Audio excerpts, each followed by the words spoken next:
గురుదేవ, ఆంజనేయ స్వామి భక్తుల కల్లా వచ్చేసరికి స్త్రీకెక్కువ ఉండదు. అంటే ఆంజనేయ స్వామి ఉపాసకుడైనా, భక్తుడైనా సరే స్త్రీలకు చాలా దూరంగా ఉండాలి. స్త్రీలతో మాట్లాడకూడదు. ఇదనేది ఎందుకు చెప్తున్నారు? స్త్రీ పురుషులిద్దరు కూడా ఈశ్వరుడి సృష్టిలో భాగాలే కదా! అంటే బ్రహ్మచర్యం అనేది ఎవరికైనా ఏ ఉపాసకుడికైనా మంచిది. ఓకే.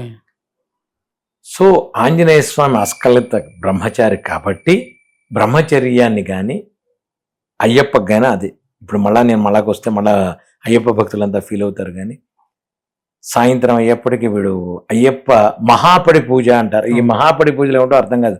పడి పూజకి మహాపడి పూజకి సంబంధం ఏమిటో అని అడిగితే ఎవడో చెప్పడు. భార్యతో చేయి పట్టుకుని వీడు ఫోటో దిగి మా ఇంట్లో బలాన్ రోజు మహాపడి పూజ అంటాడు వాడు అయ్యప్ప. అయ్యప్ప ఆంజనేయ స్వామి బ్రహ్మచర్యం అంటే బ్రహ్మచర్యమే. ఏమండి మా ఆవిడ తీసుకుంది, నేను తీసుకున్నాను, మా ఆవిడ తీసుకోలేదు, నేను తీసుకున్నాను. మా ఆవిడని నేను ఆఫీసుకి దింపాలి, తప్పదు, స్కూటర్ మీద కూర్చోబెట్టుకుంటా. ఎవడు తీసుకోమన్నాడు? అయ్యప్ప వచ్చి నిన్నేమన్నా తీసుకోమన్నాడా? అయ్యప్ప వచ్చి నిన్నేమన్నా దీక్ష తీసుకోమన్నాడా? నువ్వు ఎందుకు తీసుకున్నావు? 40 రోజుల్లో మీ ఆవిడని దింపకపోతే మీ ఆవిడ ఊరుకోదా? నువ్వు ఊరుకోలేవా? 40 రోజులు నువ్వు మీ ఆవిడ విడగా ఉండలేని వాడే నువ్వు బ్రహ్మచర్యం ఏమిటి, దీక్షలు ఏమిటి? ఆంజనేయ స్వామిని అడిగాడా? అయ్యప్ప అడిగాడా నిన్ను? ఎందుకు తీసుకోవాలి? నీకు వీలు కాకపోతే తీసుకోకు. గురుదేవ, మరి అలానే ఈ స్వాములు కూడా మాంసం కొట్టే దాంట్లో కూడా ఉంటున్నారు గురుదేవ. అది డ్యూటీ వాడిది. మాంసం కొట్టేవాడి డ్యూటీ. మాంసం కొట్టే వచ్చే బయటికి ఇంకేం 40 రోజులు వెళ్ళకు. 40 రోజులు వెళ్ళకు. మరి భగవంతుడు ఎలా చూపిస్తాడు నీకు దారి? ఖచ్చితంగా చూపిస్తాడు భగవంతుడు. నేను చెప్తున్నా, ఖచ్చితంగా చూపిస్తాడు. మీకు ఉదాహరణ చెప్తా.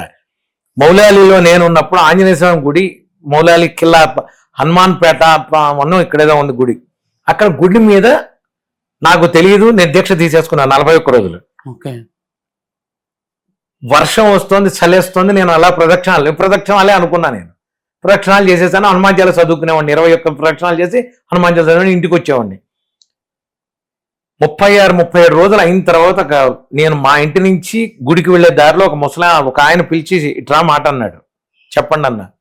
41 రోజులు ఏం చేస్తున్నావు అన్నాడు. ఆంజనేయ స్వామి దీక్ష అండి అన్న.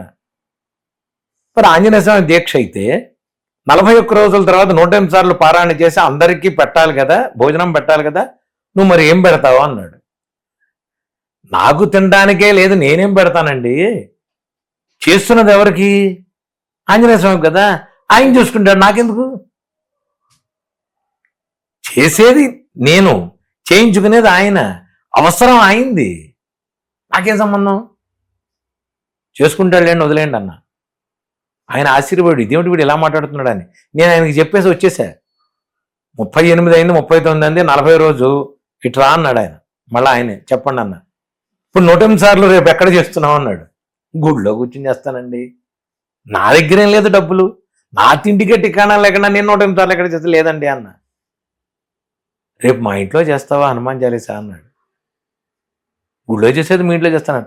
మరి నేను కొబ్బరికాయలు మీకు ఏం కావాలంటే అది తెచ్చుకోండి, నేను వచ్చి మీకు హనుమాన్ చాలీసా చేస్తాను. పళ్ళు, పూలు, వడమాల, అప్పాలమాల, పులిహోర, దద్దోజనం, రవ్వ కేసరి అన్నీ ఆయన తెచ్చుకున్నాడు. 150 మందిలో ఆయన పిలుచుకున్నాడు. నేను వెళ్ళి హనుమాన్ చాలీసా చేశా. అయిందా లేదా ఆంజనేయ స్వామి? అవుతుంది.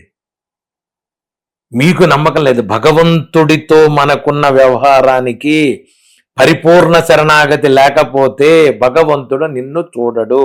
పరీక్ష పరీక్ష పరీక్ష పరీక్ష పెడుతూనే ఉంటాడు చివరిదాకా. ఎక్కడైనా వీడి యువతలకు వస్తాడా, ఎక్కడైనా యువతలకు వస్తాడా అని చూస్తాడు. ద్రౌపది అందుకనే ఇలా ఉన్నప్పుడు ఎప్పుడు ఇవ్వాల, అన్నాని ఇలా లేచినప్పుడే ఇచ్చాడు. ఇది మనం తెలుసుకోవాల్సింది. ఉట్టిదండి ఇవన్నీ అంటాడు, కానీ ఇవన్నీ అవుతాయా, పడతాయి?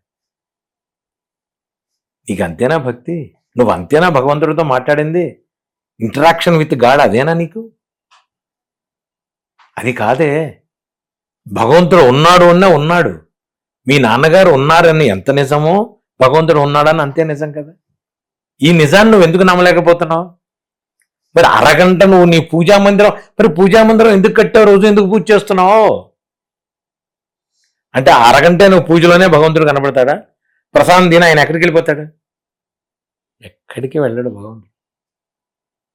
సర్వాంతర్యామి చూస్తుంటాడు. నువ్వు చేసిన ఒప్పు చూస్తాడు, నేను చేసిన తప్పు చూస్తాడు భగవంతుడు. రాసుకుంటాడు లిస్టులో. డెబిట్ క్రెడిట్ రెండూ ఉంటాయి. పుణ్యం పుణ్యమే, పాపం పాపమే. పాపం ఉందా అనుభవించే, తప్పదు, అనుభవించాలి. పుణ్యం ఉందా అనుభవించాలి.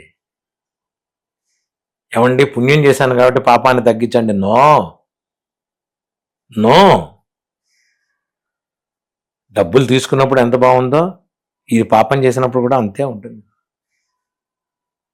ఇది తెలియక, ఇది చేతకాక, ఇది అర్థం చేసుకోలేక, భగవత్వత్వాన్ని మనం అర్థం చేసుకోలేక, భక్తి కనుమరుగే మనం చేస్తున్న వెధవ పనులు ఇవే.